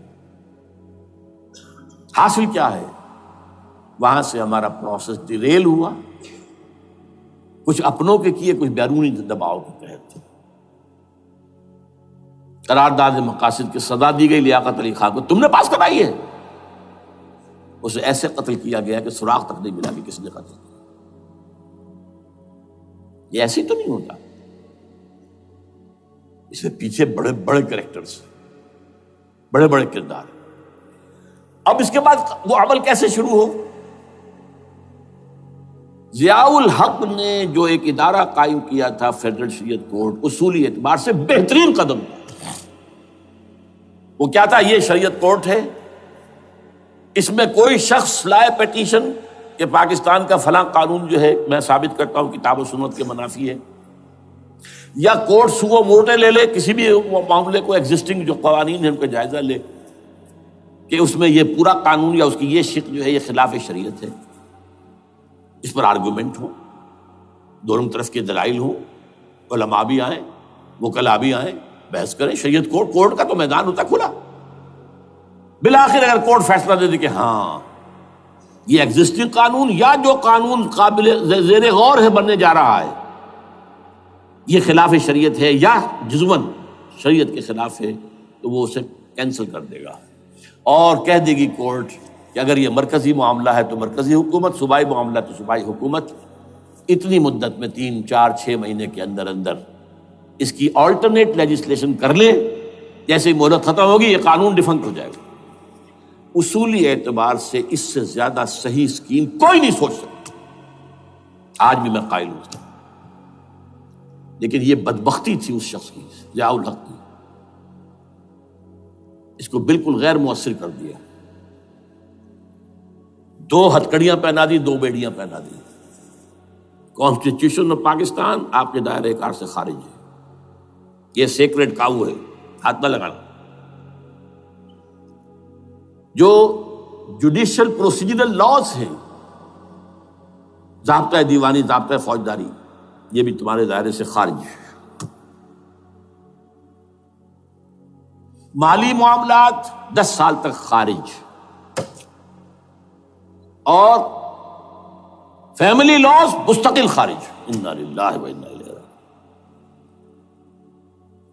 اب کرنے کا کام کیا ہے؟ نمبر 1، فیڈرل شریعت کورٹ کے دائرے پر جو تحدیدات ہیں، لیمیٹیشن ختم کی جائیں یکسر. نمبر 2، اس کا سٹیٹس کم سے کم ہائی کورٹ کے درجے کا ہونا چاہیے. نمبر 3، اس میں جید علماء کو لا کر بٹھایا جائے، ان کی میجورٹی ہونی چاہیے. وکلاء بھی ہوں، جدید تعلیم کے، جدید قانون کے جاننے والے، لیکن علماء بھی ہوں. اگر آپ جید علماء کو لے آئیں گے تو پھر وہ جو عام مولوی ہے بیچارہ، وہ جو پوری طرح نیم خواندہ ہے یا نیم تعلیم یافتہ ہے، یا ہمارا عام آدمی ہے جو طالبان کے انداز کے اندر وہ شدت پسندی پر آ گیا ہے، اسے یہ اندازہ نہیں ہے کہ دین میں اہمیت کس شے کی اول ہے، پھر دوسری کون سی، ثانوی شے کون سی ہے. اب اس کے بجائے علماء، جدید علماء، تمام جو ہے مسالک کے علماء اس میں شامل کیے جائیں. اس کے فیصلوں پر نظر ثانی کا کھلا موقع ہونا چاہیے. ایک دفعہ عدالت فیصلہ کر دے، نظر ثانی کا موقع ہونا چاہیے. اور کسی شہری کی طرف سے پیٹیشن آئے یا سو موٹو، وہ جائزہ لے اور ایک ایک کر کے قوانین جو ہے غلط ختم. ان کی جگہ پر لیجسلیشن پارلیمنٹ ہی کرے گی یا صوبائی اسمبلی کرے گی. کورٹ کا کام لیجسلیشن نہیں ہے. وہ یہ کہہ سکتا ہے کہ یہ بھائی یہ معاملہ جو ہے شریعت سے تجاوز کر گیا ہے، یا فلاں جو قانون تم بنانے چلے اس کی یہ شق جو ہے شریعت کے خلاف ہے، بس فیصلہ یہ دے گی. ظاہر بات ہے لیجسلیشن اس کا کام نہیں، لیجسلیشن جو کرے گی آپ کی نیشنل اسمبلی کرے گی، آپ کی صوبائی اسمبلی کرے گی. لیکن وہ اس کا متبادل قانون لے آئیں اور پہلا قانون ختم ہو جائے گا. اچھا، اس عرصے کے دوران جو کونسل آف اسلامک آئیڈیالوجی پر ارب روپیہ خرچ ہوا ہے، اس کی رپورٹوں کے انبار لگ گئے ہیں، کسی ایک سفارش کو بھی آج تک پارلیمنٹ میں پیش نہیں کیا گیا. اور اس میں جید علماء رہے ہیں اور تمام مکاتب فکر کے علماء رہے ہیں. ان کی رپورٹوں کو رفتہ رفتہ پارلیمنٹ کے سامنے لایا جائے اور ان کے ذریعے سے نئی قانون سازی کی جائے۔ اگر آپ یہ قانونی دستوری راستہ کھول دیں گے اور تدریجاً اس طریقے سے Islamization of laws of Pakistan ہو جائے تو ظاہر بات ہے کہ پھر جو دہشت گرد ہیں، دہشت پسند ہیں، جن کو آپ خطرہ کہہ رہے ہیں، خطرہ، طالبان آنند، طالبان آ گئے، طالبان آ رہے ہیں، اب ڈرو اور بچو اور مقابلے کی تیاری کرو اور اسلحہ تیار کرو، اگر یہ کام کریں گے تو پھر ظاہر بات ہے کہ وہ تو فساد ہوگا، اور فساد کا نتیجہ کیا نکلے وہ اللہ ہی بہتر جانتا ہے۔ لیکن یہ پروسیس جو میں نے بیان کیا ہے، اگر اس پر عمل ہو جائے تو یہ وہ پروسیس ہے جسے جنرل حمید گل نے کہا تھا کہ اگر ایسا ہو جائے تو یہ سافٹ ریولوشن ہوگا، بغیر تشدد کے، بغیر کسی اور کے۔ اگر نیت ٹھیک ہے اور اگر یہ واقعی جیسے قائم علی شاہ نے سمجھ لیا ہے اور جیسے کہ ذوالفقار مرزا نے سمجھ لیا ہے، اسلامائزیشن اگر اس کو سب سمجھ لے، زرداری بھی سمجھ لے اور نواز شریف بھی سمجھ لے اور سب سمجھ لے، تو ظاہر بات ہے کہ پھر کسی توڑ پھوڑ کے بغیر، کسی اور بدامنی کے بغیر، کسی تشدد کے بغیر اسلامائزیشن یہاں ہو جائے تو سب کے دل خوش ہو جائیں گے، اور یہ سارا جو بھی تشدد ہے، یہ دہشت گردی ہے، اس کے راستے بند ہو جائیں گے۔ اگر ایسا نہیں کرتے تو غیر تعلیم یافتہ یا نیم تعلیم یافتہ، جن کو کوئی پورا تصور نہیں ہے، نہ دنیا کے حالات کا علم ہے، نہ شریعت کے جو اصل مصادر اور منابع ہیں، اصل سورسز، ان تک رسائی ہے، بس کچھ چیزیں سن رکھی ہیں۔ یہ تو معلوم ہے انہیں کہ داڑھی رکھنی ہے، سنت ہے، لیکن یہ کہ یہ فرض تو نہیں ہے بھائی، پھر اس کی کوئی خاص مقدار تو معین نہیں ہے، یہ تو نہیں جانتے۔ ویڈیوز ہیں، آڈیوز ہیں، ان میں گانے ہیں، اس میں آپ کو معلوم ہے کہ عریانیت ہے، جو بھی ویڈیوز ہیں، اور وہ تو ان کو جلائیں گے ان کی دکانوں میں۔ آپ تعلیم دے رہے ہیں لڑکیوں کو، وہ جانتے ہیں جو تعلیم آپ دینا چاہتے ہیں، آپ تو ڈانس کی تعلیم کو بھی وہاں پر نافذ کر رہے ہیں، آپ نے تو تعلیم کا شعبہ ہی دے دیا اسماعیلیوں کے ہاتھ میں، لہذا ان کا تو رد عمل ہوگا، ہوئے۔ اس کا راستہ اگر روکنا ہے تو اس پروسیس سے جو میں نے بیان کر دیا ہے، جس کو میں بیان کر رہا ہوں نہ معلوم کب سے، نواز شریف صاحب، ان کے والد میاں محمد شریف صاحب مرحوم، اور شہباز شریف صاحب اور عباس شریف صاحب چاروں میرے پاس آئے تھے، 2 دفعہ آئے تھے، اور میں نے یہ ترمیمی بل پیش کیا تھا جس کے آئٹم میں نے آپ کو گنوا دیے۔ بہرحال نہیں کیا کچھ انہوں نے، لیکن یہ کہ اگر یہ نہیں کریں گے تو یہ کہ دوسری طرف یہ سمجھ لیجئے اس وقت پاکستان کے دینی مدرسوں میں شدید تحریک چل رہی ہے۔ لال مسجد یہ ایک سمبل بن چکا ہے، یہ ایک علامت ہے، اور یہ ملیٹنسی کی طرف بہت بڑی تعداد میں، خاص طور پر جو طالب علم ہیں عربی مدارس کے، طالبان کی سورس یہی تو ہے نا، یہی تھے جن سے کہ افغانستان میں طالبان ابھرے تھے اور یہیں سے پاکستان کو ابھر رہے ہیں۔ ان کے اندر شدید لہر ہے، اور کوئی بہت بڑا فساد ہو گیا اگر خدا نہ خواستہ تو that will be the end of Pakistan. اس سے بچنا ہے تو وہ راستہ اختیار کریں جو میں نے بیان کر دیا ہے، جو میں سال سے بیان کر رہا ہوں۔ دستور کا ترمیمی بل بنا کر دیا ہے، اسے عام بھی کیا ہے۔ البتہ اس عرصے میں ظاہر بات ہے کہ ہم کیا کریں گے، ہمارا کوئی پروگرام کسی ملیٹنسی کی طرف جانے کا نہیں ہے، ہم اسے مفید نہیں سمجھتے بلکہ مضر سمجھتے، یہ کاؤنٹر پروڈکٹیو ہے۔ ہمارے سامنے پروگرام کیا ہے؟ سے نکاتی پروگرام، بڑے پیمانے پر دعوت ایمان بذریعہ قرآن، نمبر 1۔ میری تمام سرگزشت کھوئے ہوئوں کو جستجو، میری سرگزشت جو ہے 50 سال سے اسی میں ہے، قرآن کا پڑھنا، پڑھانا، سیکھنا، سکھانا، عام کرنا، اور الحمدللہ ایک بڑی ٹیم تیار کر دی ہے میں نے اللہ کے فضل سے، جو یہ کام کر رہی ہے۔ دعوت ایمان بذریعہ قرآن، اور جو ایمان واقعتاً لے آئیں، جس کا ثبوت ہوگا شریعت پر عمل، جس چیز پر عمل کیا جا سکتا اور نہیں کرتے تو آپ مجرم۔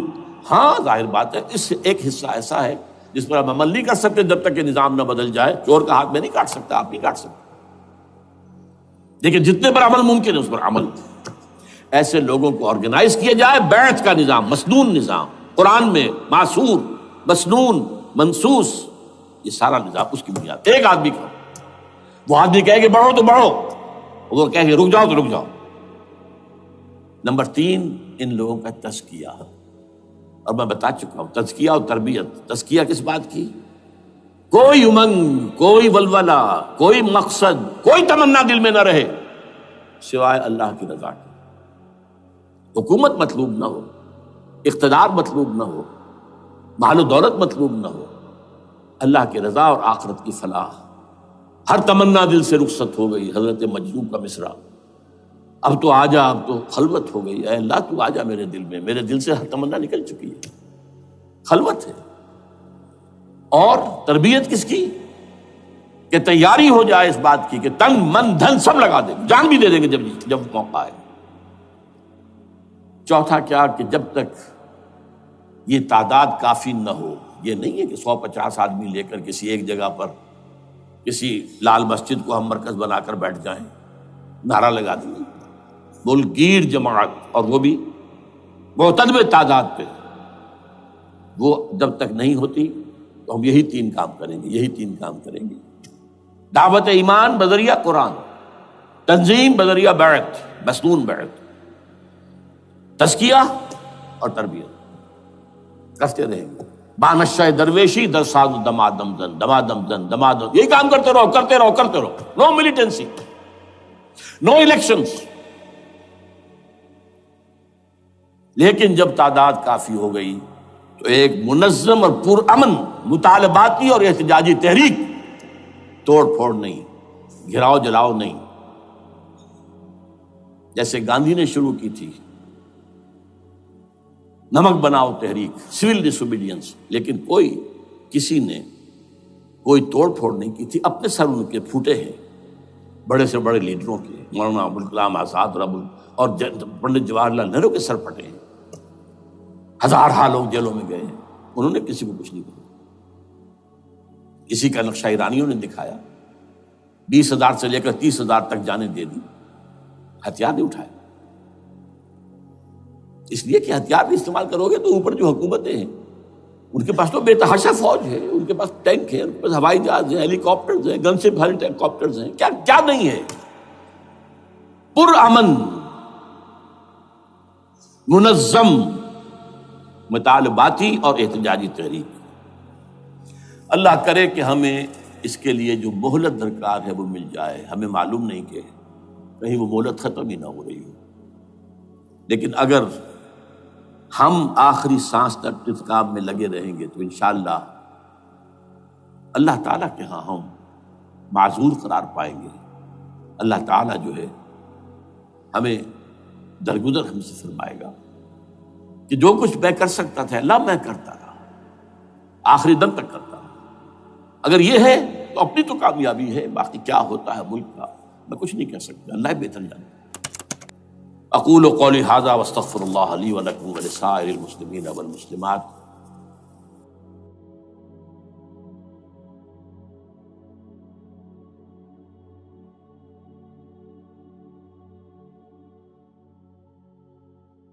چنگا لگدا ہے علی والا، سونا لگدا ہے علی والا، سونا لگدا ہے علی والا، چنگا لگدا ہے علی والا، علی والا والا علی والا، چنگا لگدا ہے علی والا، سونا لگدا ہے علی والا۔ کسے بھی میدان چو، کسے بھی میدان چو، سن لے سن لے سن لے، نہیں بھجدا علی والا، نہیں بھجدا علی والا۔